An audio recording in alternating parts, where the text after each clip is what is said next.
لخرافة دينية مقيتة مصممة للعدوان على مشاعر أمة كاملة. It might sound like a conspiracy theory, but hardliner Israeli group the Temple Institute have already purchased and imported 5 red Angus heifers from Texas at a cost of $500,000. They have been grazing in a kibbutz in the occupied West Bank since 2022, with reports that the sacrifice is planned to take place as early as April 2024. The time has come. آخرکار وہ وقت آ چکا ہے. 2000 سال کے بعد جب آخری بار ہیکل سلیمانی کو دوسری مرتبہ تباہ کیا گیا، آخرکار اسرائیل کے اندر لال بچہ کی قربانی اپریل کے مہینے میں کیے جانے کے لیے بالکل تیار ہے. وہ قربانی جس کے بعد مسجد الاقصی کو شہید کرنے کے بعد تیسری مرتبہ ہیکل سلیمانی کو تعمیر کیا جائے گا، جو کہ یہودی قوم کے لیے اتنا ہی مقدس اور اہم ترین ہے جتنا مسلمانوں کے لیے خانہ کعبہ. یہ گولڈن ڈوم جو کہ آپ اپنی اسکرین پر دیکھ رہے ہیں، یہودی اس کے بارے میں مانتے ہیں کہ یہاں پر موجود یہ پتھر اس کائنات کا مرکز یا سینٹر ہے. اسی پتھر پر آدم علیہ السلام کو پیدا کیا گیا. اسی جگہ پر حضرت ابراہیم علیہ السلام نے اپنے بیٹے کی قربانی کی کوشش کی، جس کی جگہ پر مینڈے کو لا کر رکھ دیا گیا. اس قربانی کے بعد تیسری عالمی جنگ کی پیشن گوئی تورات اور تلمود کے اندر بیان کی گئی ہے، جس کا ذکر انجیل مقدس اور اسلامی روایات کے اندر یعنی حدیث مبارکہ کے اندر بھی موجود ہے. انجیل کے اندر اس کو آرمگیڈن اور حدیث مبارکہ کے اندر اس کو کہا گیا ہے جنگ ہرمجدون. ستمبر 2023 میں یعنی آج سے 6 مہینے پہلے میں نے آپ کو بتایا تھا کہ اسرائیل کے اندر 2000 سال کے بعد 5 لال بچیا کو امریکی ریاست ٹیکسس سے $5 لاکھ دے کر اسرائیل میں منگوا لیا گیا ہے، جہاں پر انتہائی احتیاط کے ساتھ ان کی نگرانی کی جا رہی ہے. اور انہیں مسجد الاقصی کے بالکل سامنے موجود پہاڑ ماؤنٹ اولیو پر مسجد کے سامنے قربان کیا جانا ہے. اور اس قربانی کے فوراً بعد یہودی قوم اپنے خانہ کعبہ یا پھر ہیکل سلیمانی کی تیسری مرتبہ تعمیر کو شروع کریں گے. اور یہ کہ اس قربانی کے اندر اب 1 سال سے بھی کم وقت باقی ہے. جب میں نے یہ بات کی تھی تو اس ٹائم تک اسرائیل نے غزہ پر حملہ نہیں کیا تھا، کیونکہ وہ اکتوبر 2023 کے اندر کیا گیا اور یہ ویڈیو تھا سپتمبر کا.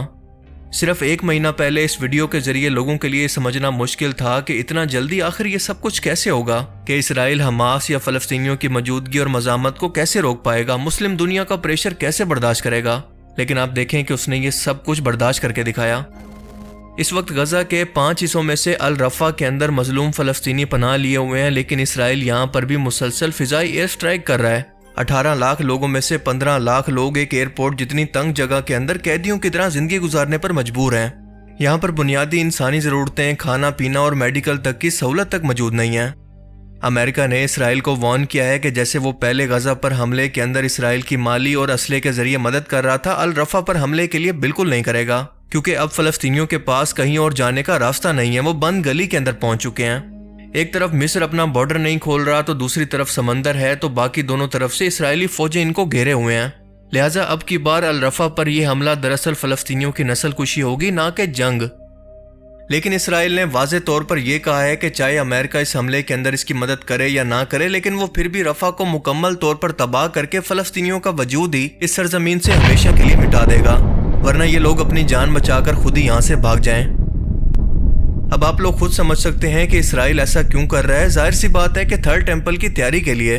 وہ نہیں چاہتا کہ اس دوران کسی بھی طرح سے غزہ سے ان کو مزاحمت کا سامنا کرنا پڑے، لہٰذا ان کا پتہ ہی ہمیشہ کے لیے صاف کر دے.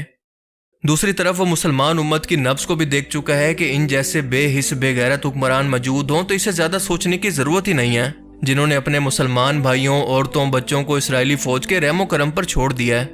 یہاں تک کہ خود سعودی عربیہ یمن کے ہوتی باغیوں کی طرف سے اسرائیل کے شپس کے لیے سوئس کینال کا راستہ بند کرنے کے بعد سے اسرائیلی آرمی کو یہ آئل اردن کے راستے یعنی بائی روڈ یہ تیل پہنچا رہا ہے.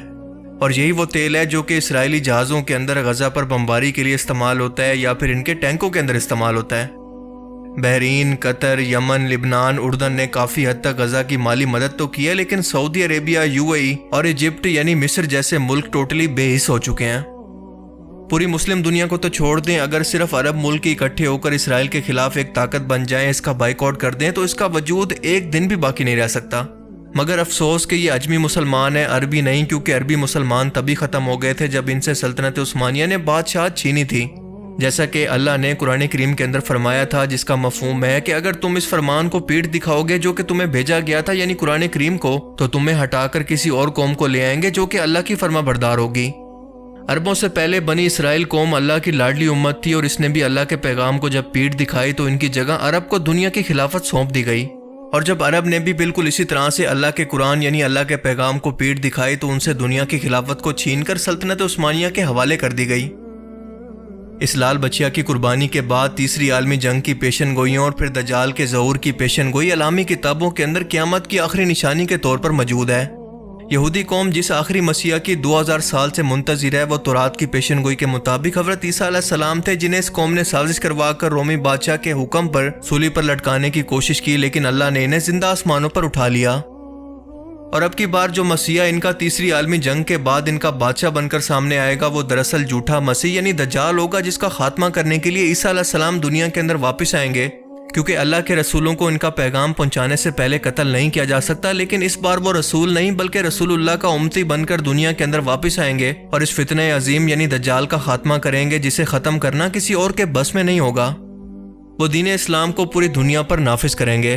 حضرت عیسیٰ علیہ السلام اس وقت دمشق کی ایک جامع مسجد پر آسمان سے فرشتوں کے کندھوں پر ہاتھ رکھ کر تشریف لائیں گے، جب امام مہدی علیہ السلام اور ان کی فوج کو دجال اور اس کی فوج نے دمشق کے ہی کسی مقام پر کسی جگہ پر گھیر لیا ہوگا۔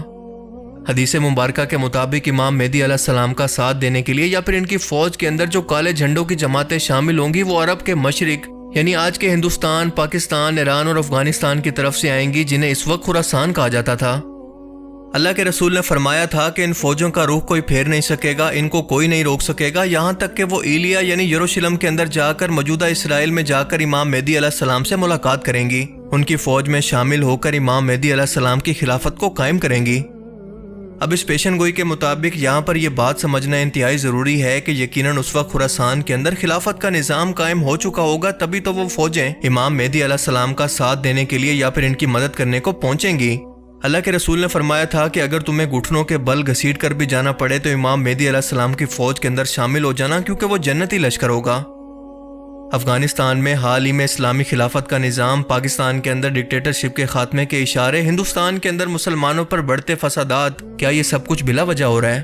نہیں، بالکل نہیں، بلکہ یہ تمام حالات بالکل وہی بن رہے ہیں کہ یہ حالات ایک ایسی فوج کو تیار کریں گے جو کہ اکٹھے ہو کر خراسان سے نکلے گی اور امام مہدی علیہ السلام کے ساتھ مل کر یروشلم شہر کو اور مسجد الاقصیٰ کی جگہ کو آزاد کروائیں گے، جہاں پر اس وقت تیسری مرتبہ ہیکل سلیمانی بن چکا ہوگا، اور یہاں پر ہوگی وہ تیسری عالمی جنگ جس کے بارے میں اللہ کے رسول صلی اللہ علیہ وسلم نے فرمایا تھا کہ یہ اتنی خون ریز ہوگی کہ اگر ایک شخص کے 100 بیٹے ہیں تو 999 اس میں قتل ہو جائیں گے، صرف اور صرف ایک باقی رہے گا۔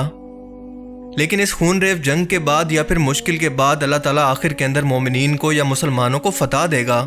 یہودی، عیسائی اور منافقین شکست کھا کر بھاگیں گے اور یہودی فوج چھپ کر غرقد کے درخت کے اندر پناہ لے آج جگہ جگہ پر اسرائیل یا یروشلم کے اندر پورا باغ لگا چکی ہے۔ اس تیسری عالمی جنگ کی فتح کے بعد اور دجال کے قتل کے بعد حضرت عیسیٰ علیہ السلام پوری دنیا پر ایک ہی حکومت کو نافذ کریں گے۔ اس وقت پوری دنیا کے اندر صرف ایک ہی دین ہوگا یعنی دین اسلام، اور اس کے بعد قیامت کا آغاز ہوگا۔ اب آپ خود اندازہ لگائیں کہ ہم اینڈ ٹائمز یعنی قیامت کے کتنا قریب پہنچ چکے ہیں۔ یہ فکر کی بات نہیں بلکہ خوشی کی خبر ہے، کیونکہ ہم نے اپنی زندگی کے اندر ان پیشن گوئیوں کو پورا ہوتے ہوئے اپنی آنکھوں سے دیکھ لیا۔ ہمارے پاس سوچنے کے لیے ابھی بہت وقت ہے کہ ہم اپنی آخرت کی فکر کریں، اللہ تعالیٰ کو راضی کریں، اور اس جنگ کے بعد ایک لمبا امن و سکون کا دور بھی آنے والا ہے۔ ہم انسان چاہیں یا نہ چاہیں ہمیں موت تو ویسے بھی ایک نہ ایک دن آنی ہے، تو کیوں نہ ہم ان خوش نصیب لوگوں کے اندر شامل ہو کر ہمیشہ کی جنت کا سودا کریں، جو امام مہدی علیہ السلام کے ساتھی اور رسول اللہ صلی اللہ علیہ وسلم کے فرمان کے مطابق جنتی گروہ کے اندر شامل ہوں گے، جنہیں آپ نے خود جنت کی بشارت دی۔ اللہ تعالیٰ ہمیں سمجھنے کی اور نیک عمل کرنے کی توفیق عطا فرمائے، آمین۔ باقی آپ لوگ اس بارے میں کیا سوچتے ہیں؟ اپنی قیمتی رائے کا اظہار کمنٹ سیکشن میں ضرور کریں۔